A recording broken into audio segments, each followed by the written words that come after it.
Yo, what's up? This is your boy AJ, and we are going to talk about what's trending, what's popping, what's driving Twitter people crazy. And there's been this story of William Ruto apparently leaked audio where the current deputy president allegedly talked, and I quote, I almost slapped him, the slap talk.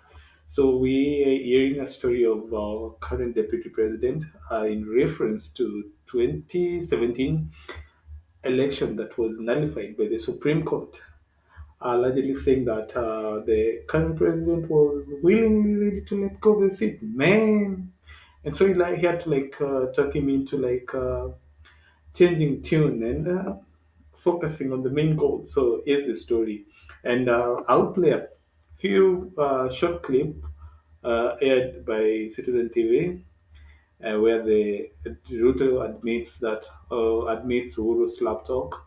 And then he says that Ruto doesn't regret pushing Uhuru in 2017 repeat poll, and then it goes ahead and says it couldn't watch Uhuru give up after Supreme Court decision.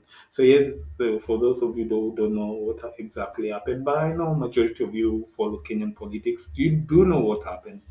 So there was a nullification of 2017 general election, most of the presidential election, because of irregularities that were things that could not be verified, the votes that could not be verified. So, yeah, the Supreme Court had to nullify the election, and people had to do a rerun of the election. So, here's the clip. Let's hear what the clip has to say, and then we'll probably look at the tweets and the response to this tweet, so to speak. So let's hear what. Ndio tukamsukuma akakuwa rais mwaka wa 2017. Saa ile Maraga ameleta kisirani, tukapata habari ya kwamba anataka kuondokea.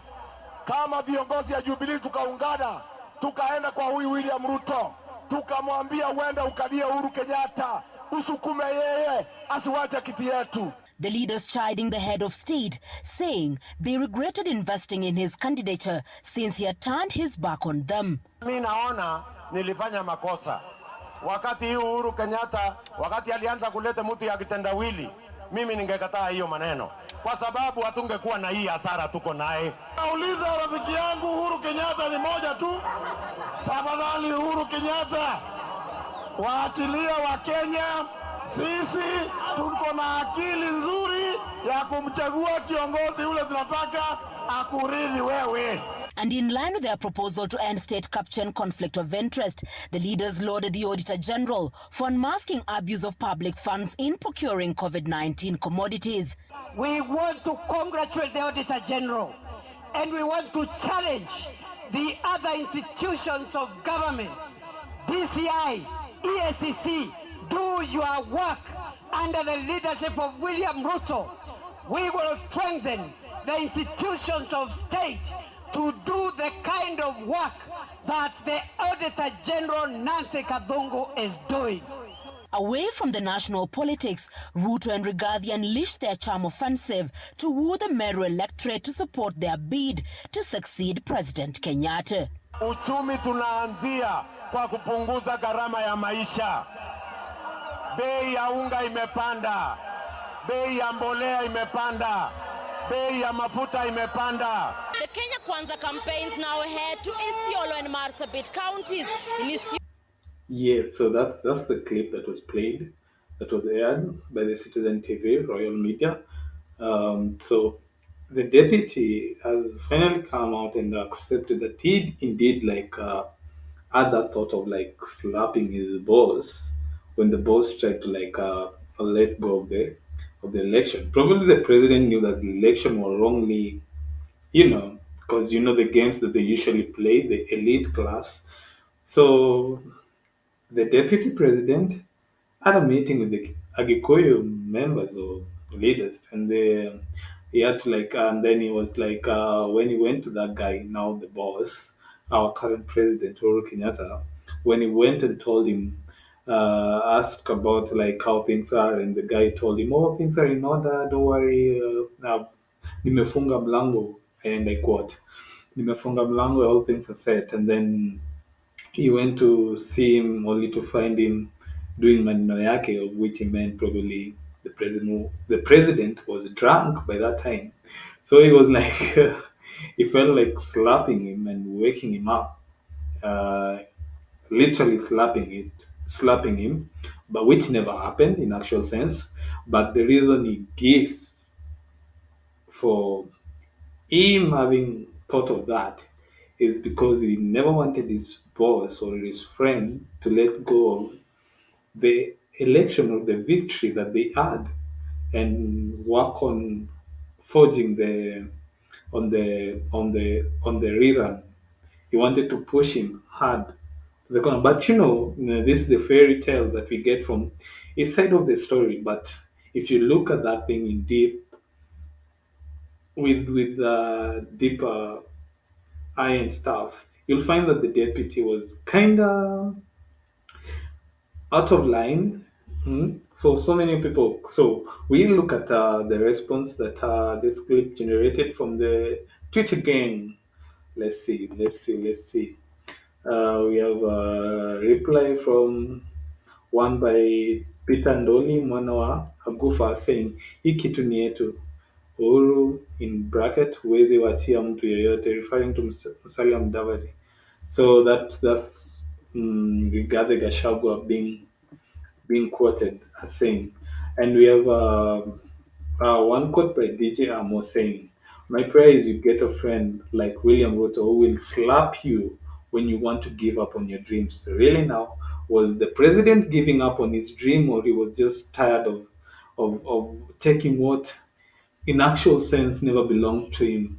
Because the election that were done in 2017 were mad with a lot of unverified things, like the manner in which the elections were carried in that year had so many issues surrounding it, until to an extent that the Supreme Court had to like nullify the elections.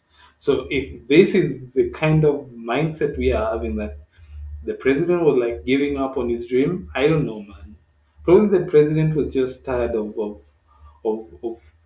of forcing things, like it reaches a point where you like come to an actualization where you say, I genuinely don't deserve this seat. Indeed, I stole the votes, and I probably think it's high time I call it a quit.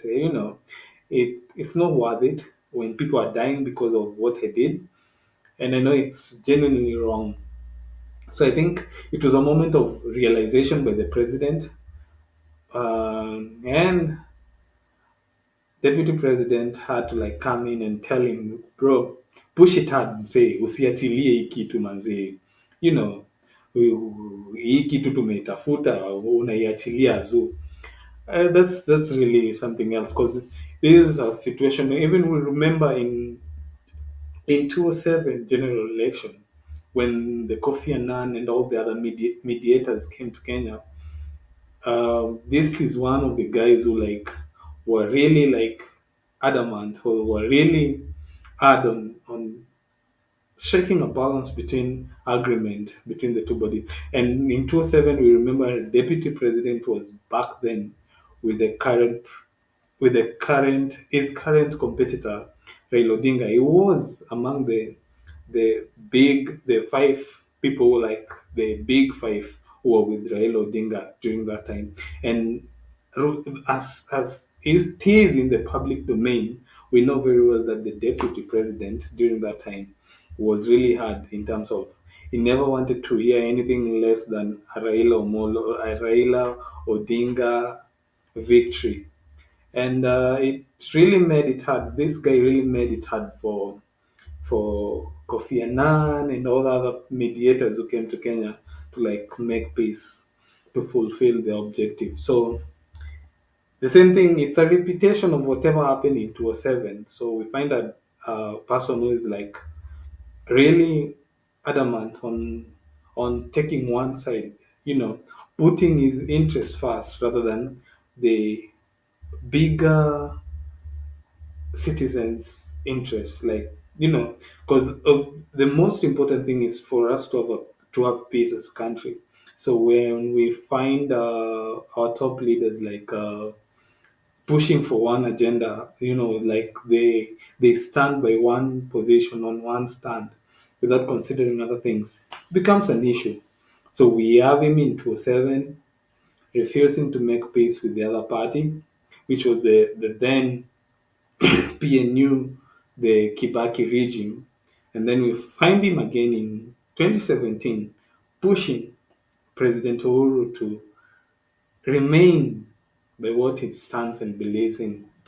Pretty something though. So, okay. Then there is this Shadrach 254 saying power hungry. Indeed, this guy is really hungry for power. Then means Ruto angetaka watu waendelee kukufa. Exactly my point. There's someone who's like, he doesn't care as long as he gets things his way. He's okay whether you die or he doesn't care. He doesn't care at all. So, and then we have Christopher Osawa saying, now today Ruto has said his real character. Exactly. This was just like a bombshell, like this denting. In as much as he'd say like I had a genuine ground or a genuine reason as to why I wanted my boss to like fight for what we've like we've worked so hard to achieve, which was nothing. They never achieved that election. That election was not like it wasn't like a fair election. It was marred with a lot of irregularities and stuff. And then we have Willi Scott saying, please Kenyans, let's learn to accept defeat in either way. It's good for our living. Amani ndio muhimu for your survival. Hao viongozi they are not affected by violence. Sisi wenyewe ndio huwa tunaumia. Please, atakayeshinda tutakubali tu na tuombe Mungu amsaidie aongoze kwa njia inayofaa. That's a good point though. We really need to have such like mindset. And then we have Willi Scott, and then another thread. But this showed that Uhuru is a real man since he accepted defeat. He doesn't force a win. Asikubali kushinda. Exactly, like this, the election was not like the election was marred with a lot of irregularities. And I repeat, it wasn't a fair election, and the president knew. That's why he was willing to like, he was ready to like give up and just let it go because he knew very well hakukuwa ameshinda. And now you have a deputy who's like pushing you to go the other way. Not worth it. So kindly remember to like the channel, then like the video, and also subscribe to the channel for more of these tweets because we're going to be like talking about these tweets and many others, more so political tweets.